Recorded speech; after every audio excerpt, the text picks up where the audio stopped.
My ex-husband and I had 3 children, 25F, 23F and 22M. We separated 4 years ago after he said he was tired of seeing my old face every day and wanted to find someone younger, his words to my face when asking for divorce. The divorce was a mess. He tried in every way to take everything I had, and I even had to take on half of his debts. Long story short, I never talked to him again face to face, and we only talk through lawyers when it's something about our children. Months ago, from my children, I found out that he was diagnosed with cancer and it is in an advanced stage. I didn't say anything more about it, because any topic related to him doesn't appeal to me, but I decided to support my children and stay by their side. Yesterday, my 3 children, all live with me, sat down with me telling me that their father could no longer work, chemo plus cancer, and wouldn't be able to stay in his current home, so he had nowhere to live and they would like for him to live here in these last stages. I immediately said no, and that I felt offended that I had even been asked that question, knowing how much he and I dislike each other. They started to argue, saying that our house was his last option, because his relatives couldn't and they didn't want to leave his father without a home, and that I should think about them. I asked who would take care of him when things got worse, because all 3 of them work outside the home and I work from home, or who would cover all of his financial and medical expenses. They didn't know how to answer, and that they would decide between the 3 of them to help their father and not be so burdensome for me, and that the 3 of them were willing to let their father live in our house. I said that despite valuing their opinion on any other matter in the house, this matter is my decision alone and it remains no. They called me heartless and don't think that they are just trying to give their father a place to live, not my ex-husband. And I was being petty about all the things he did and not thinking about them. They're still pressuring me to change my mind, especially with their father only having 15 more days in his house, but I can't feel anything other than offended that they asked that, knowing how much the divorce messes with depression and anxiety. My ex got in touch on my personal number, asking to rethink and leave the past behind just in these last moments. Funny that he asked me, but not his ex is much younger than me. If you want to know, the oldest is waiting for her own house to be ready and the 2 youngest are still unable to live alone, and I don't care about they still at home. Comment 1. NTA. If he has no means to support himself, your kids can pay for him, or he can use whatever resources there are for the indigent. Your kids would be more productive if they spent their time figuring out hospice or other alternatives, though I'm sure saddling you with it is the easy way out. Don't give in on this, they will dump all the caregiving on you. Comment 2. Tell him he can ask his much younger and cuter exes. After all, you wouldn't want to bother him with your old face every day. NTA. And do your kids know how he treated you? I understand not getting involved with my parents' grievances, but as a child in that situation I would never consider even asking my mother to care for my father if I knew how he treated her. Comment 3. NTA. Your ex-husband's diagnosis is undoubtedly difficult news for your children to process, but it doesn't erase the pain and hurt caused by his past actions. You have every right to prioritize your own well-being and comfort, especially considering the history of your relationship and the emotional toll it took on you. You are not obligated to open your home to someone who has caused you significant emotional distress, regardless of the circumstances. Your children may see this situation differently, but they should respect your boundaries and decisions. My F31 and my fiancé M35 are getting married. His brother M41 and his brother's wife F34 are due to have a baby any day now. By the time we get married, the kid will be 7 or 8 months old. We live an hour away from my in-laws, bro's sister, mother and father. The wedding will be 4 to 5 hours away for us all. 2 months prior to telling us they were expecting, we had a convo where in very clear terms, they told us, children are not in our immediate future. At the time they were living with her parents, she's an only child, and he had switched jobs. So, you can imagine we were happy but also confused as they went from no kids we aren't ready to we're cooking up a kid. We are having a child-free wedding. The only exception we've made to this is my future nephew. My fiancé asked his brother to be his best man. My sister-in-law is not involved in any part of the day except to be my bro-in-law's +1. Originally my mother-in-law said that she would plan my bridal shower with my mom.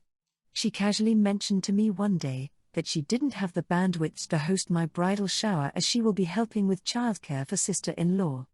I don't understand how the two are related, but my mom will plan a perfectly fine bridal shower without my mother-in-law. I pushed my wedding dress shopping date back because my mother-in-law didn't want to spend 2 weekends traveling for dress shopping and a baby shower. My fiancé expected that his brother would plan a bachelor party. Up until recently the plan was to take an international trip. But now that he will be a father he won't travel far. My fiancé is not happy about this and has argued some of the domestic destinations they are selecting are further than some international places. Now that the baby is due to be here any day, my brother-in-law has preemptively requested that we give them bridal suite, the space on site at the venue where we can get ready, refresh, relax, access to care for the baby. We were both upset.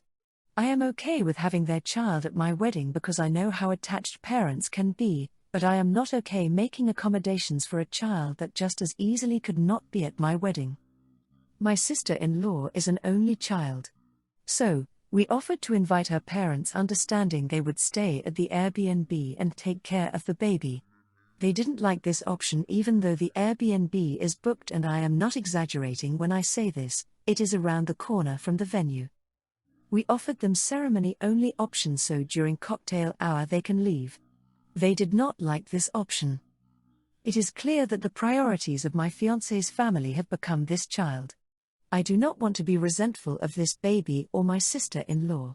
Yet, before we finalized our menu, we are being asked how we can make our wedding comfortable for a baby we didn't expect would be there. And saying no, you cannot use the amenities that are provided to us as bride and groom to give your kids some milk and a nap. Comment 1. This sounds like your fiancé's problem. My honest assessment of the issue is that your fiancé needs to uninvite his brother to be his best man. At this point, he should offer his brother and his brother's wife the opportunity to not attend the wedding. Although this is hurtful, they are a new family and this is a very important part of development for your nephew. This would seem to be the best solution for both parties involved, as you would get the wedding you were hoping for and they would be able to care for their child. Comment 2. NTA and I agree with this.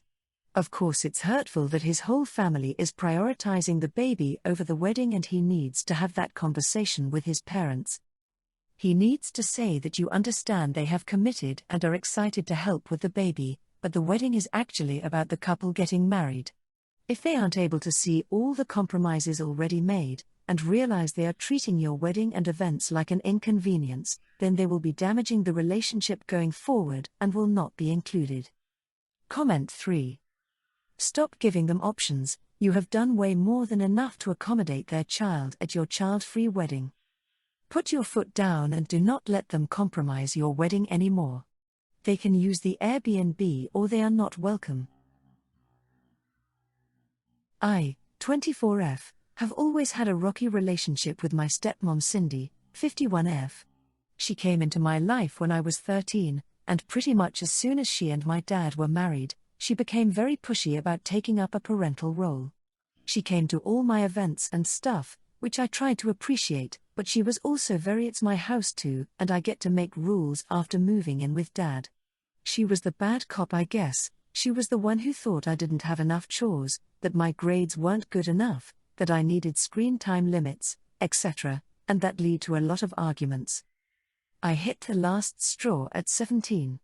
The lawn needed cutting before Sunday. My dad said he'd do it Saturday afternoon, so I made plans to go hang out with friends for the day.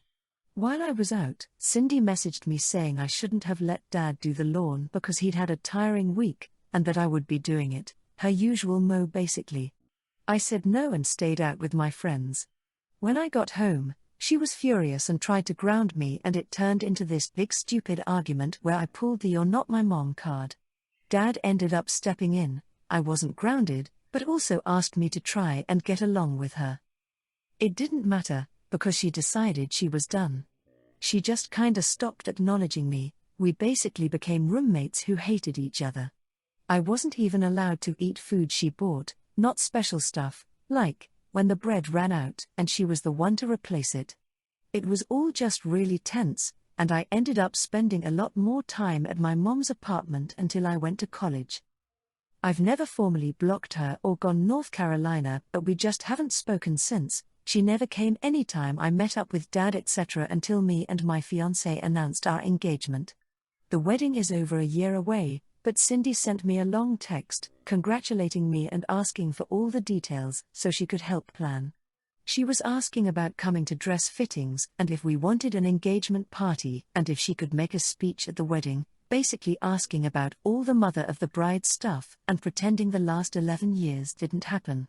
I didn't reply, until Dad reached out asking why I hadn't. I was honest with him, I'm weirded out by this. I'm happy for Cindy to come as his +1, but she's not getting any role at the wedding. We're actually not even doing a head table, just because I don't want to share a table with her or separate her from Dad, because she's not my mom, and the last time I saw her she was insistent about that. It's turned into a whole thing. He says she's really hurt and that he's rethinking coming to the wedding. Because she doesn't want to go, I say she can't take back what happened, and at the very least she should have apologized before reaching out like this. Mom and my partner are supportive of me, but I've had messages from several people on Dad's side saying I'm an for punishing Cindy and it's getting to me. So, comment 1, you aren't punishing Cindy. You have a mother who is alive. It is her role, if anything, and not your stepmom's. Frankly, you get to decide who comes to these events because it is your wedding. You do not need your parents at the head table. Your parents can sit separately from you and your partner and bridal party. Comment 2. NTA, your wedding isn't a vehicle for reconciliation or for her to play mother of the bride, that role is taken. Tell your father and Cindy that if she is sincere about rebuilding anything they will support you without centering themselves and show interest when there's nothing to gain, being part of the planning and decision making. Comment 3. She had no right keeping you from eating food in the house. Whether she likes it or not, the household had an obligation to feed you without you using your allowance to eat. Your dad didn't even stick up for you then? Guess then I shouldn't be shocked he wouldn't come to your wedding because he doesn't see a problem with her behavior. He also owes you an apology. Just say upfront, I think it's better that you don't come either.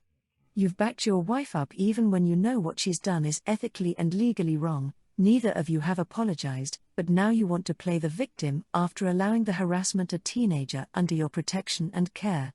This day is about me and my partner, and if you can't even support me on that day, it's best if you weren't there. I am in a bit of a bind. Early in the month I found out I am in the running for a promotion since someone is retiring next month. Last Friday it was confirmed if I wanted the position it was mine. It comes with a sizable raise and a bonus.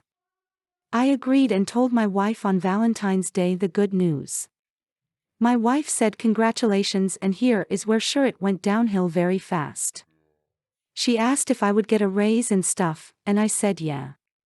This is where she asked, so, I can stop working now? I thought she was joking, so I said no. Instant tone shift, and dumb me said, wait, you were not joking? This is where she accused me of always playing around. I did apologize and explained I do love her, but I have no desire to be the sole earner in our marriage. I did say if you want to reduce hours or take on a less stressful role or job, that is a conversation we can have, but I will entertain the possibility of being the sole earner in our marriage. My wife was upset and asked why it is such a big deal since my new position's income would be more than what we are currently making together. I tried to explain we could relook at how the bills are split and stuff, but I kindly asked her to respect that I do not want to be the only person who brings in income. She asked do I even love her. She mentioned how her other friends have husbands who let their wives stay home. I got annoyed by this question and told her that maybe she should have married one of those guys. I do know my final comment was out of line, and I did apologize for it. She would not accept it and has been giving me the cold shoulder since.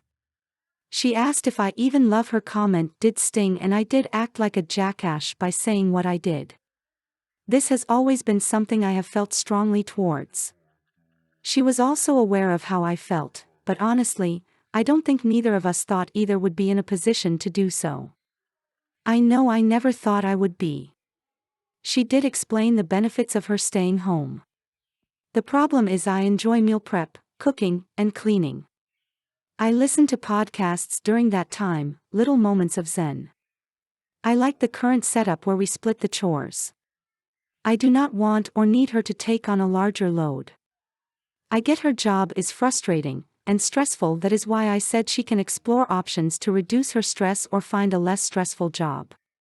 She wants out. I get it. Working sucks, I fully get it, but I try to tell her what she is feeling is normal, but at the same time adults work 'cause we need to. This is what she told me, but in this case, both of us don't need to work. Technically speaking, she is right. With my new income she would not have to work, but on the other hand, I just don't want to be the sole earner. I don't think this makes me a failure or a husband or a man. She made jabs that made it feel as such. Even if we had kids, I probably would be against it, just the way I was raised. Both my parents worked, and they shared the load across the board. Just how I feel. I have tried everything to get her to talk to me, but I am at a loss. Comment 1. NTA. Just because you're getting promoted doesn't mean she should quit. Both of you working will allow you to achieve your long-term financial goals faster, allowing you both to retire. Anyone who uses, "don't you love me," or any of that BS, well, that's classic manipulation tactics. Good luck, brother. Comment 2. Also, even if they were both on board for her to be a stay-at-home wife, OP hasn't even started the job yet.